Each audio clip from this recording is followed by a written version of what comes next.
Okay, welcome to the class. We are going to be going through the Scopes Monkey trial. I think this is one of the most important events in church history. Obviously, it's in the 7 turning points or 7 events of Christianity that I'm teaching from here. It's number 6 that have really affected the faith. They're shaping who we are. We look back and see how we became what we are as a church, and the Scopes Monkey trial is there, I believe. I don't know if anybody else necessarily puts it here, but the time period would be here. But I think the Scopes Monkey trial really represents more than anything else why it is a turning point and what happened, and it really explained to you probably. What is it? Chat works. Oh, it really. So it's working over there, right? Mm-hmm. Okay. Sorry, this is the first time we've done this, but it'll really explain to you why we are the way we are today. You don't have to keep on doing it. I just want to make sure it came up. Subscriptions do not work for some reason. Subscription's not working? Mm-mm. That stinks. Might be linked weirdly. Huh? Might be linked weirdly. Huh. Liking. Yeah, no. So you can't subscribe? I can subscribe. It Okay. just Doesn't show. That's all right. But it'll really show to you why we've become what we are today and how we've become what we are today. I really think, especially with so much that's going on in our society, you will see the Scopes Monkey trial is representation of a turning point. So, Scopes Monkey trial, 1925. Let me go through and let's see here. This is not working. This is frozen. I was afraid of this. This is my first time trying this. Everything's frozen. That's pretty cool. Now, let's see if I can get it. Oh, it's changing over there. Sorry about that.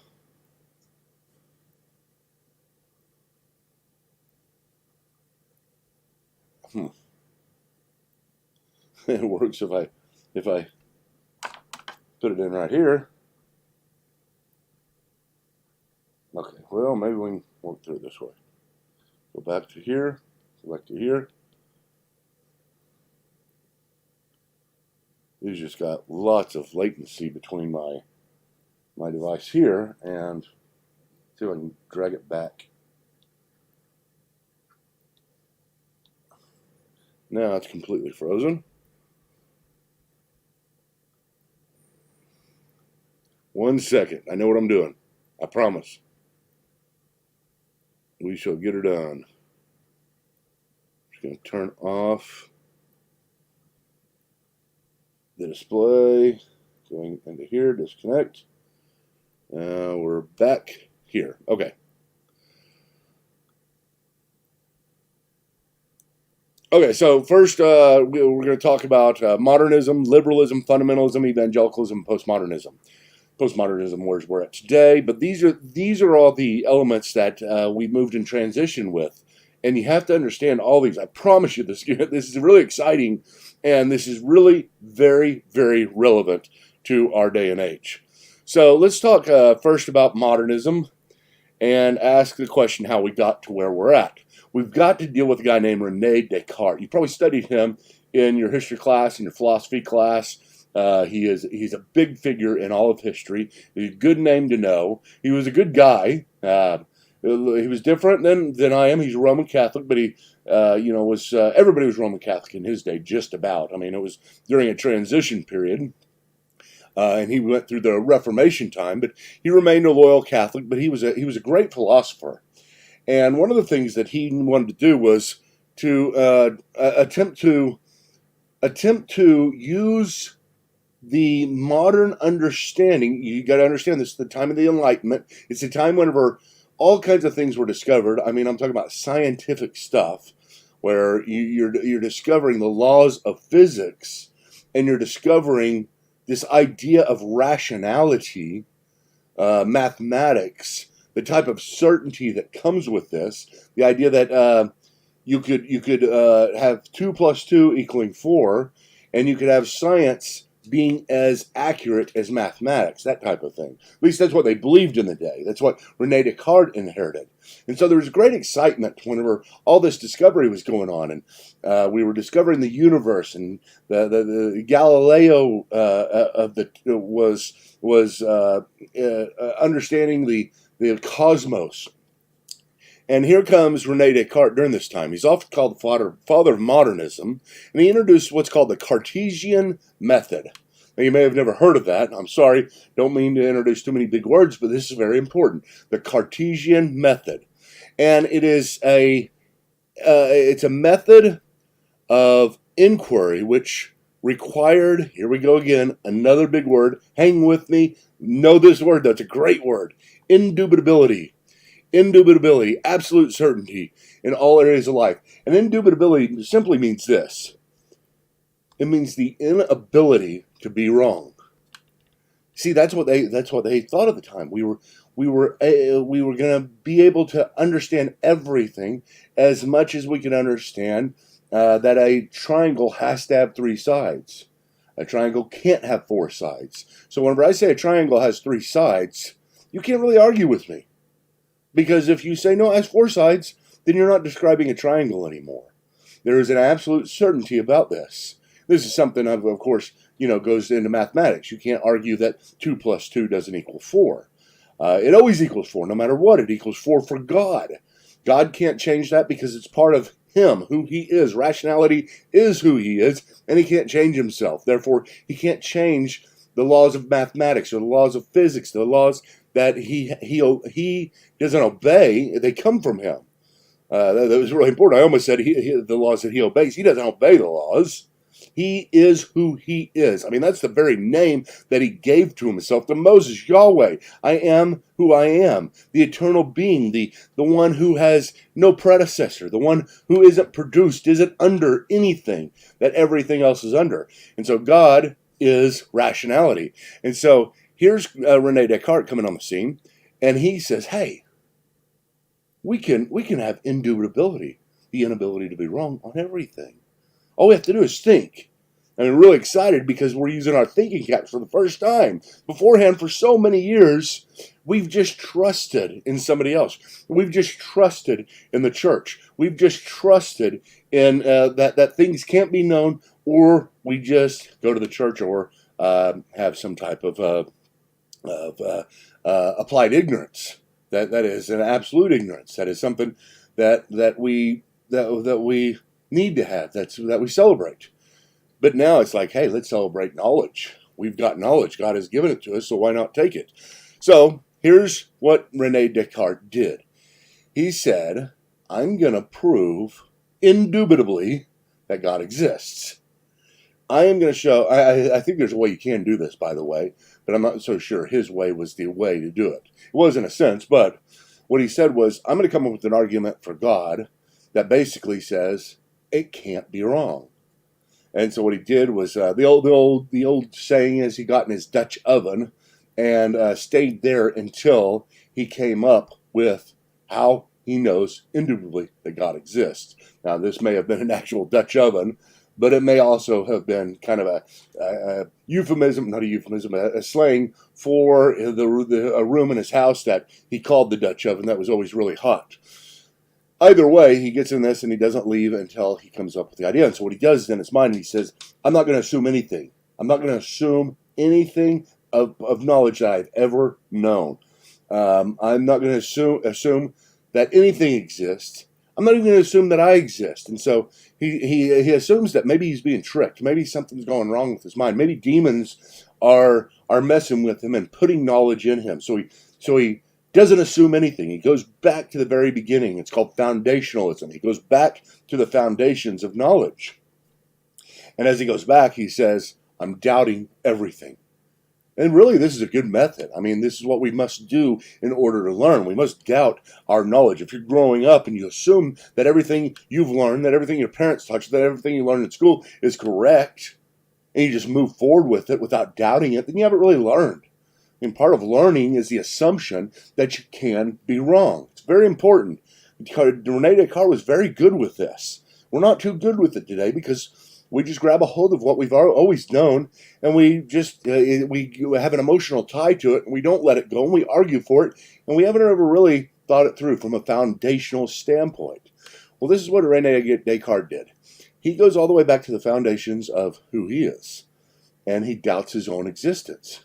But at this point, whenever he gets down to his own self and doubts his own existence, he says, wait a minute, I can't doubt my own. I mean, who's doubting my existence if I don't exist? And so his assumption, kind of like a triangle has three sides, is in order to doubt, I must be. In order to doubt, I must be thinking, and therefore I must be. So this is where the saying, you've probably heard this before, cogito ergo sum. I think, therefore I am. And this is celebrated because he comes out of it, his Dutch oven, and he says, hey, I got it. The foundation of everything is I think, therefore I am. I exist. I have to exist. And the whole idea is, you build a foundation from there that I exist. I did not create myself, therefore there must be something prior to myself that created me. So, it's a great path. It's a great way to go about it, but there is some problems because he doesn't doubt his own methodology. That's okay though, because I think it's valid, but I think he should have, and I'll explain that sometime. Maybe, I'm not sure. Okay, so John Donne said the new philosophy calls all in doubt. The elements of fire is quite put out. The sun is lost, and the earth, and no man's wit can well direct him where to look for it. John Donne was a great poet of the time. Wrote "Death Be Not Proud," one of my favorite poems that there is. It's just great, very encouraging poem. So doubt everything. Scientific revolution's going on. As I said, Earth is not the center of the universe. The sun is the center of the solar system. Big deal. I mean, Galileo got locked up for a long time because of this. Got called a heretic because people, assumed that the church, the institutionalized church of the day, taught that the earth was flat and it must be flat, or the earth is the center of the universe because God created it and he made everything go around it. Just a lot of assumptions of the day. Scientific method comes into being, discovery of anatomy, all kinds of things within medical sciences, language of mathematics and geometry, laws of nature discovered. The authority of science and reason began to replace the authority of the church and scripture. Very, very important here. Stop and think about this. For so long, there was these authorities in your life, the places you would go to whenever you have questions. It was the church or the Bible. Well, primarily the church, because you believed that the church itself was using the Bible and had the authority to interpret the Bible correctly. You didn't. So it was mainly you were going to the authority of the institutionalized church, but now this is being challenged in so many ways. Whenever Galileo came up and said that the sun is the center of, not the universe, of the solar system, I think it said the universe beforehand, that the sun is the center of the solar system, that challenged the church, and that's why he got locked up. That was the authority of the day. If you don't have the church to go to for knowledge, how can you be sure of anything? Well, here we go. Now we can come to it on our own.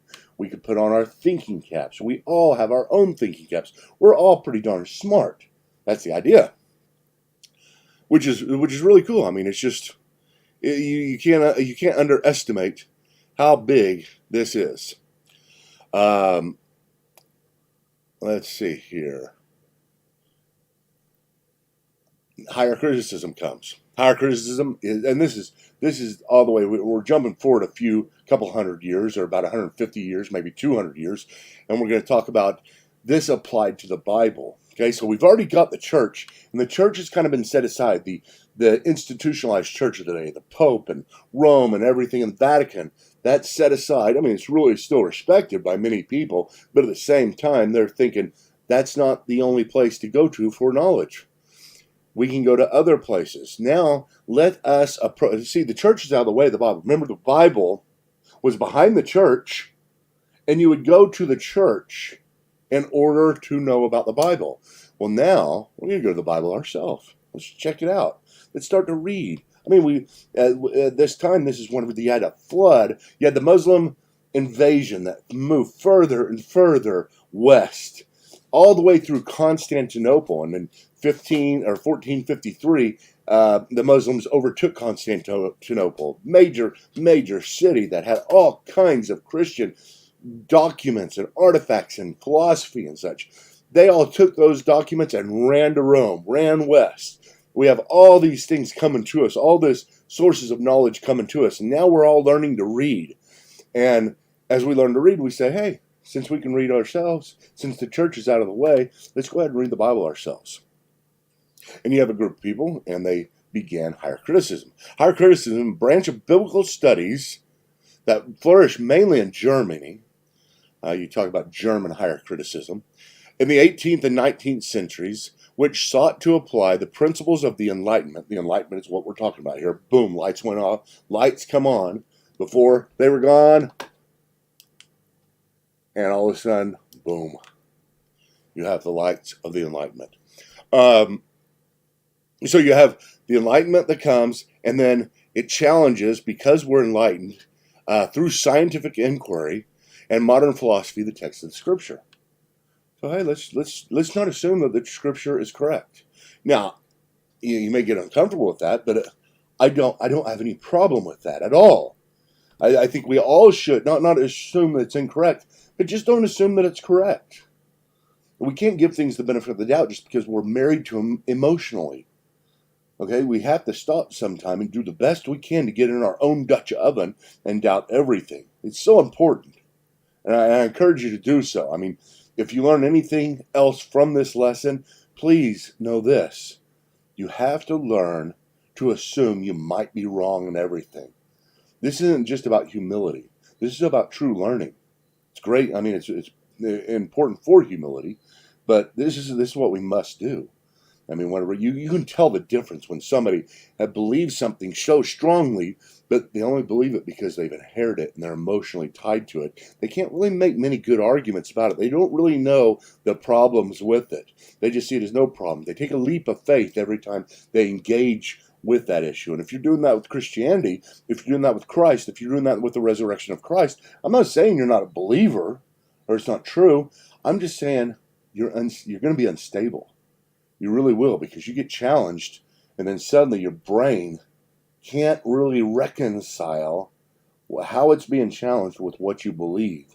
And therefore, you either have to live in a state of what they call cognitive dissonance, where you keep on acting one way. You go to church, you read the Bible, you pray and everything else, but your mind doesn't really believe it. It can't wrestle with it. You're too scared to. And we don't want to be in cognitive dissonance. We don't. Let me tell you something. Gosh, I don't mean to get away from this, but we are.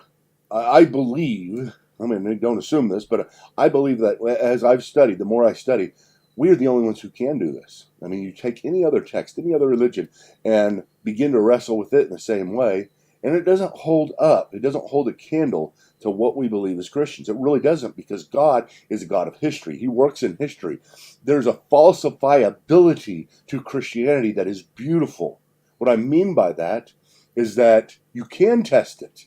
You can assume it might be wrong, because it's possible that it is. It's falsifiable. You can falsify it in history because of all you have to do is study. All you have to do is look back and see if these things actually happen. See if there's evidence for these things. And what I'm telling you is God's footprint through Jesus Christ and the resurrection is humongous. I encourage everybody to do this, because you will only be encouraged in your faith by doubting your faith. I know that sounds wrong, but that's what it is. But higher criticism comes in and does that. So there's nothing wrong with higher criticism at its source. This is what higher criticism looks like. You have textual criticism. I'm not going to go through these, but textual criticism, source criticism, form criticism, redaction. I don't know why I put this, because I can have a whole class on this, but this is the basics of it. Maybe one day you can dig in and study higher criticism. It's a very interesting topic and very relevant. So demythalization, mythology. Let's take away the mythology. The process most famously used by Thomas Jefferson to remove from the Bible all the elements that seem mythological. You can see Thomas Edison, he was a believer in the Bible, but his Bible, the one he created a Bible that was more rational. that was more scientific. Well, gosh, in science we don't have people rising from the dead. That's not possible scientifically. Therefore, it didn't happen. That's not smart. That's not a good way to put it. You don't know whether it could happen, whether there could be breaches in the way things happen right now. That there is someone behind it that's powerful enough to breach and to override those things the way we see them happening and raise somebody from the dead. And we believe very much that if there is a God, he can certainly do that. Can't act irrationally, but he certainly can raise somebody from the dead. Quest for the historical Jesus. During this time, modernism's coming about. I know we're getting to Scopes monkey trial. I've got to get there, but you'll see what I'm talking about. Movement of biblical studies that sought to separate Jesus from faith, and the Jesus from history. So you have one Jesus and one Christ. Christ is the mythological one, the one you believe is God, and then Jesus is the one that actually existed. So there's a big quest to look at this and see who is really Jesus, and not assume that the Bible's correct. So there's a lot of people who just automatically rejected the miraculous, which again is irrational. Charles Darwin comes along. Charles Darwin is the father of evolution, and he gave us an alternative scientific explanation for the origin of species. As some people have said, Darwin made it intellectually feasible to be an atheist for the first time, which he did not, because atheism is not just about the how humans became humans. It's how anything exists at all. So Darwinism does not deal with how anything exists. It just deals with how humans became humans in the state of evolution. 4 points that Darwin issued. Here's what Darwin looked at. He was studying, and he saw flightless birds. He saw goose with webbed feet that never went into the water. This wasp, and I'm not even going to try to pronounce that, who laid its eggs in a caterpillar in a painful process. Where the idea was the wasp would lay its eggs in the caterpillar. The eggs would all hatch and eat the caterpillar from inside in such a way to keep the caterpillar alive as long as possible. Darwin looked at this and just said, that's cruel. I don't see how in the world he's slowly losing his faith, because he was a believer, or at least, kind of a token of a believer, a nominal believer at the time. And then finally, the thing that happened that was really changed his view was the death of his 11-year-old daughter. The problem of pain was really what drove Darwin away from God. It wasn't the evidence of everything else. It was just a problem. These are all emotional problems. They're not intellectual problems, because it doesn't mean, flightless birds doesn't mean God can't create a flightless bird. I mean, why? He could. I mean, I know it doesn't seem right, but he could. It's not illogical. It's not irrational. It's not impossible. God may have good reasons for it. So it doesn't do anything to the existence of God. All the way down to the death of his daughter, which is very emotional, and I understand how much pain can cause you to doubt God. I really do. And so I feel for the guy. But at the same time, the death of your daughter, the death of anybody in your family, doesn't mean God doesn't exist. Doesn't mean that God doesn't care for you. The whole idea is he may have a legitimately good reason to do something evil for a greater good. And you see this all the time. The surgeon's hands, the scalpel cuts in order to remove the tumor. That is something that is painful, but something that's painful in order to produce something else. Jacob wrestled the angel. His hip was displaced. This is something painful. What does it produce? It produces something great, and humility and understanding of God. I mean, just go on and on. Pain is the greatest thing that teaches us. It's not something that should drive us away from God. And as I said, Richard Dawkins said, evolution made it intellectually possible to be a satisfied atheist. So then we have the rise of liberalism. Now, liberalism, let me tell you this. Liberalism that I'm talking about here is not the liberalism you're thinking of. The real liberalism you're thinking of is liberalism in politics. It's related, and usually one gives forth to the other, and you're both. But at the same time, liberalism in biblical studies, we need to separate it just for the sake of studying. Liberalism in biblical studies is a modern movement birthed out of modernism. Remember modernism, the Enlightenment, Rene Descartes, the questioning of everything, and then people beginning to question the Bible, which sought to save Christianity and religion in general from the damage caused by the modernistic thinking by adapting it at its essence. You have the father of modernism, this guy named Friedrich Schleiermacher. Great name there, Schleiermacher. I can't pronounce that because I say it so often because I love it. Friedrich Schleiermacher. He's the father of theological liberalism who expressed his faith, not his rational belief. Get that? He said faith, my belief. He asked me about my belief in Jesus. It's not rational. That's what makes it faith. Oh my gosh, what in the world are you saying? I mean, he just redefined faith completely.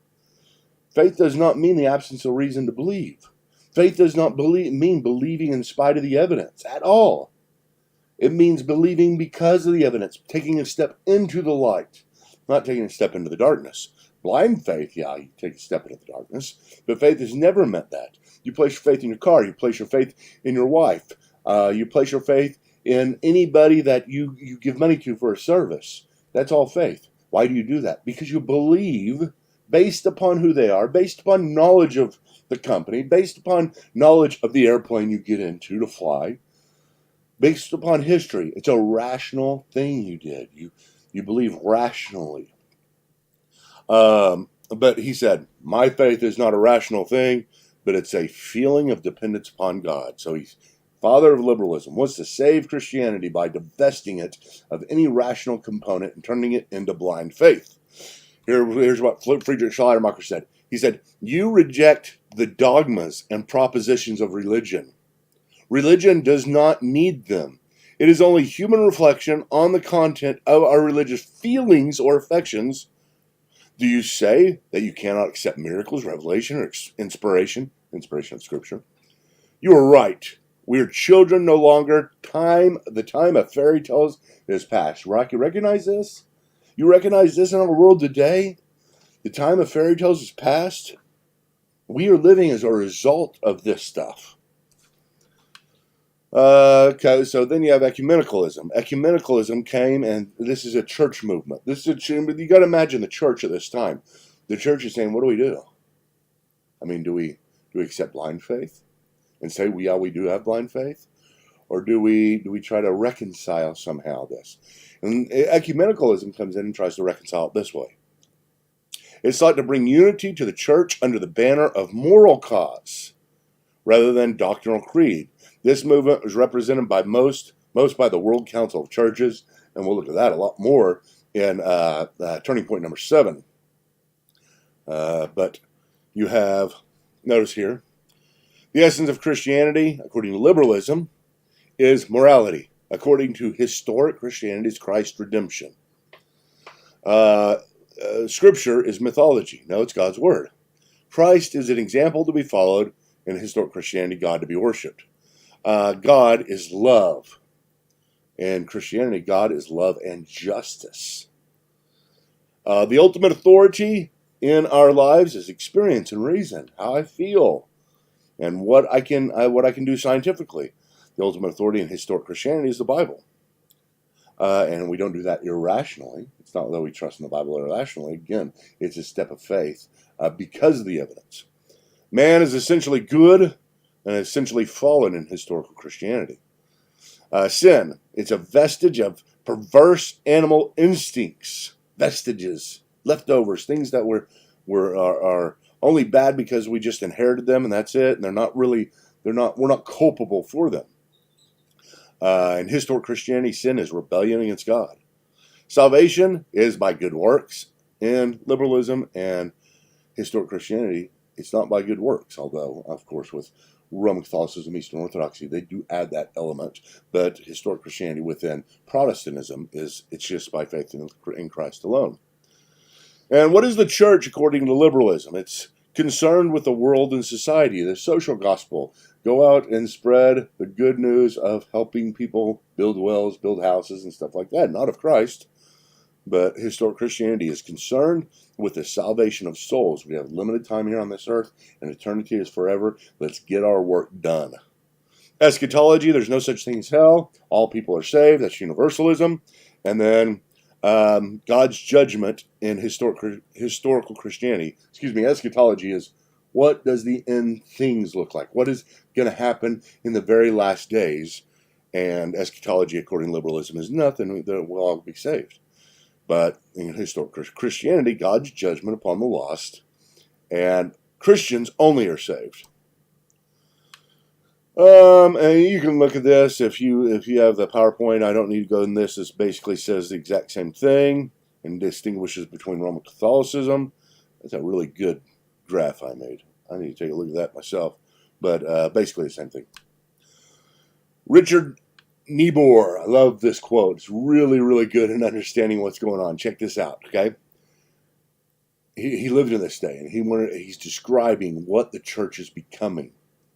A God without wrath brought men without sin into a kingdom without judgment through the ministrations of Christ without a cross. What a great quote. I mean, man, I got chills just now saying it. Good stuff. Thank you, Richard Niebuhr. Charles Spurgeon, who lived around this time in the 19th century, said a chorus of ecumenical voices kept harping the unity tune.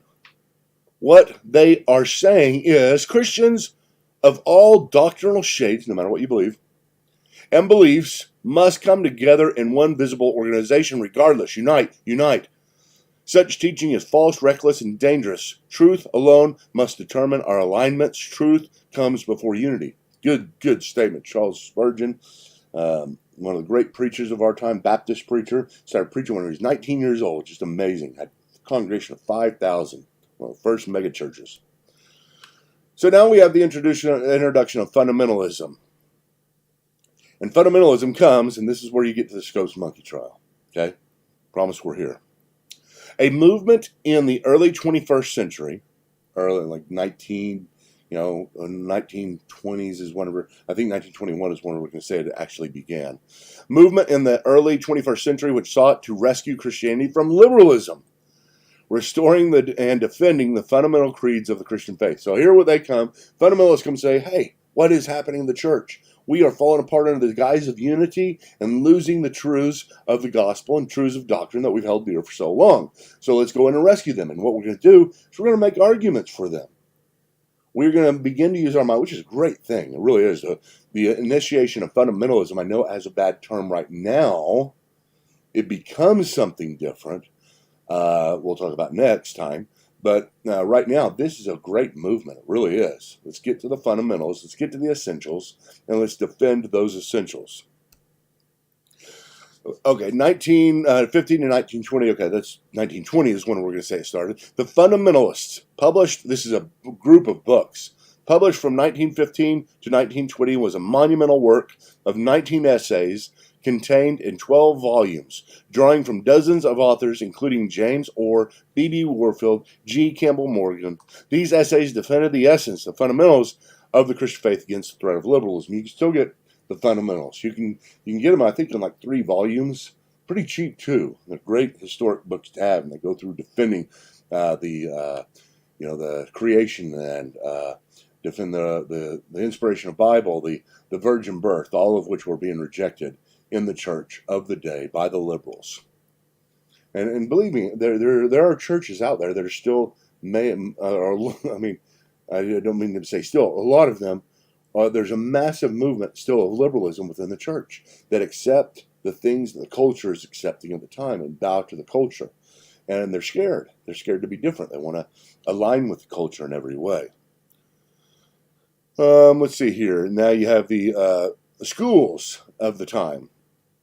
The schools of the time, Princeton, Harvard, Yale, Dartmouth, Brown, all of those, if you may not know this, but all of them were Christian universities, Congregationalists, Baptists. They were all very, very Christian. They still have those vestiges left. Like when you walk through the entrances, they'll have scriptures, and they may have removed some of these things now, but traditionally they have kept them for a long time. They show that this is historically a Christian school. I mean, but liberalism came in the 19th century, 20th century, and took them over. They still claim to be Christian, of course, because they're liberal Christian. We don't believe the Bible, but we believe that we're supposed to do good for people. But the new schools, now here's what fundamentalism did, and I think this was a mistake. I really do. Fundamentalism comes in and says, hey, look at this. The liberals have taken over Harvard. What are we going to do? Somebody says, hey, why don't we just start our own school? It's a good idea. Let's start a new school. So what they did was began new schools. And if you look at a lot of the seminaries and Christian schools of the day, you'll see they all date right in the 1920s, 1930s, because that's what they're birthed out of. They're birthed out of the fundamentalist movement trying to move away from liberalism. I think the best thing would have been at the day is to stay in those other schools, even though they're becoming liberal, and do everything we can to change from within. And I understand, maybe that won't have worked, but that's just the way I think right now. I don't want to be a separationist, which is what is the downfall of fundamentalism. It becomes a separationist movement, and then it corrupts itself. These are all the seminaries, schools that were started at that time. You can see Wheaton, Westminster, Dallas Theological, my alma mater, and Fuller Theological Seminary. Now we get to the Scopes Monkey trial. Why do I have this here? And we're going to spend a lot of time on it, but you'll see how monumental this was. This was at a time where we had a teacher that was teaching at a school and refused to teach or refused not to teach evolution. Now, believe it or not, in this day, it was against the law to teach evolution in the school. And this guy, John Scopes, he decided, I'm going to go with this. I don't care. I mean, I am a liberal, and I believe this is the truth, so I'm going to teach it. And so he got in big trouble for this, or at least moderately big trouble. At least they were threatening. And so at the time, you have many of the movements today come to him and say, I think like the ACLU, they were all the way back then, they'd come to him and say, hey, go and keep on teaching, and we'll defend you. They wanted this to go to court because they wanted to make fun of Christianity in court. And so go ahead and do this. Go teach. I know you're not supposed to, but go teach evolution. We'll bail you out, and we'll cover the court costs. And sure enough, this is what happens. It was nationally publicized trial, which shaped the definition and defined fundamentalism as an anti-intellectual, backwoods, Bible-toting, gun-loving, that kind of stuff. Well, you hear that in the voice of some people today. Religion that resisted scientific realities, truths, resist truths, in favor of cultish beliefs. That was the definition. So what you have is Tennessee. Okay, this was all in Tennessee. You have Tennessee, you have the prosecutor, William Jennings Bryan. He was a so-called good guy. He was the guy that defended against Scopes or was wanting to prosecute. I'm not saying to prosecute people for teaching evolution.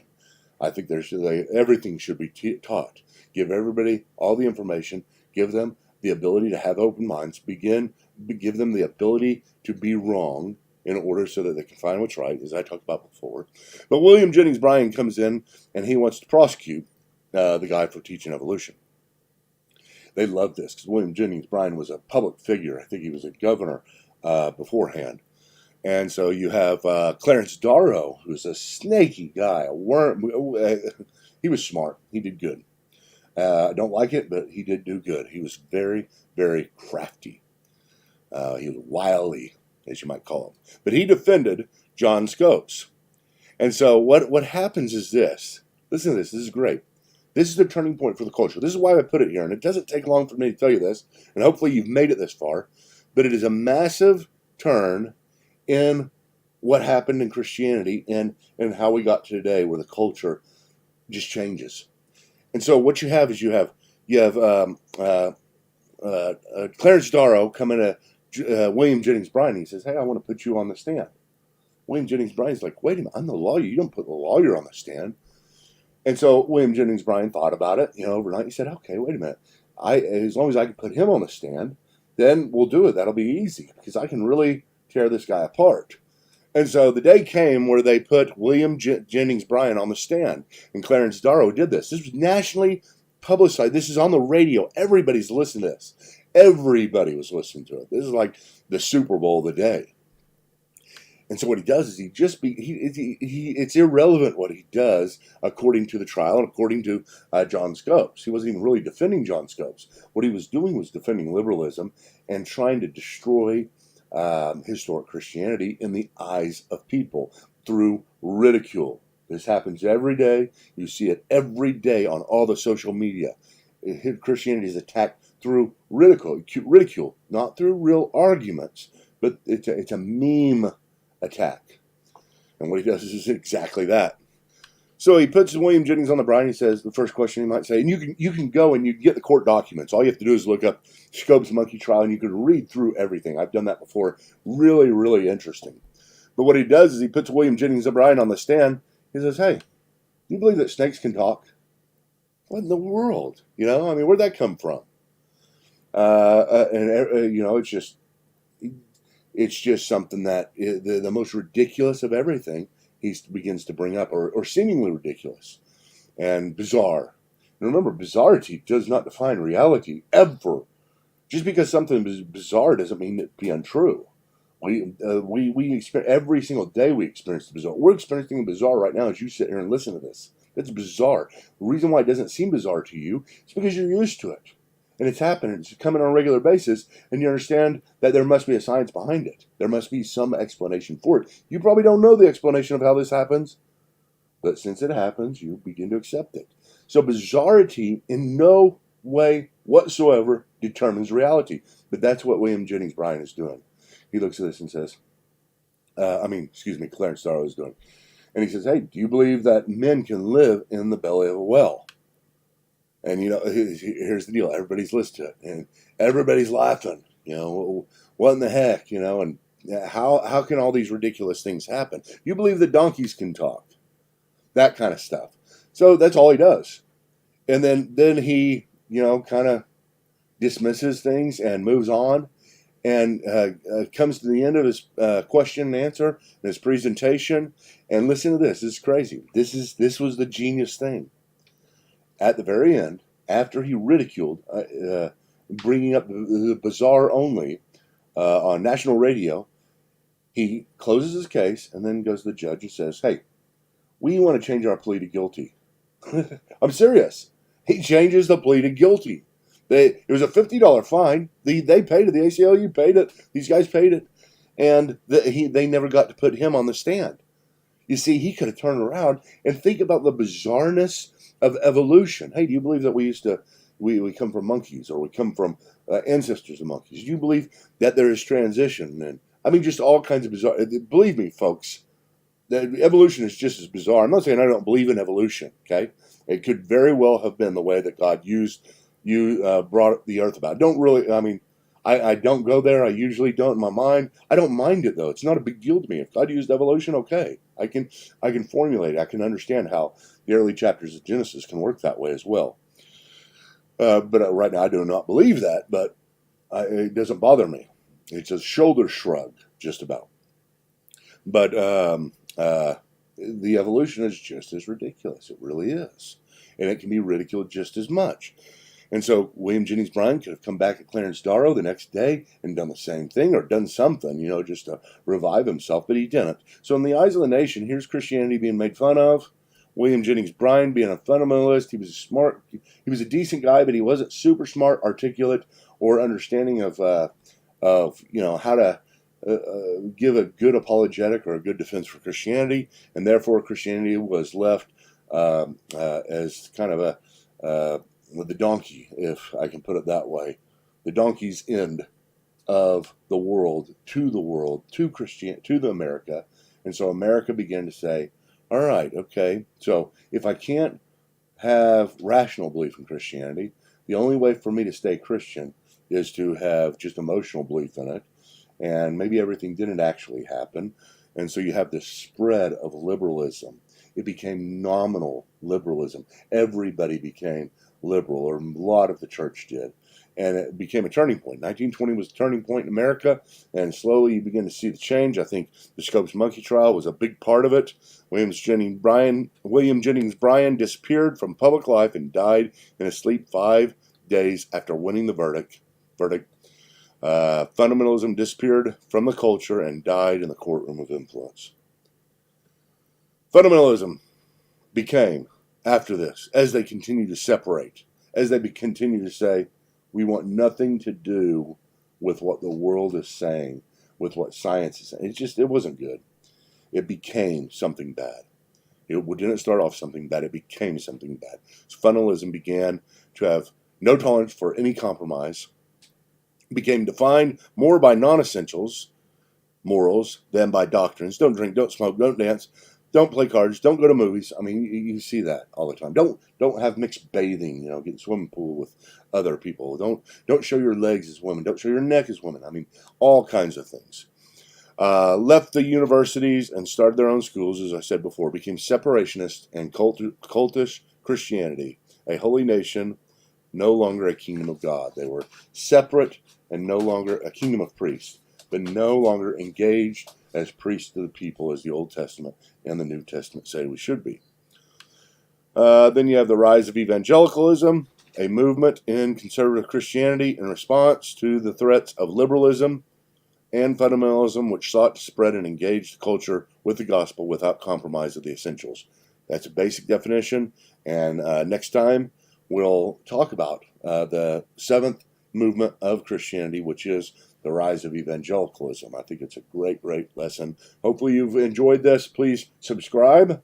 If you made it this far, subscribe, get the alerts, because we're going to start posting a whole lot on YouTube. YouTube is going to be a major place where we begin to use and utilize for its facilities, and I think it'll be a good thing for us. So thanks for joining us, and I am in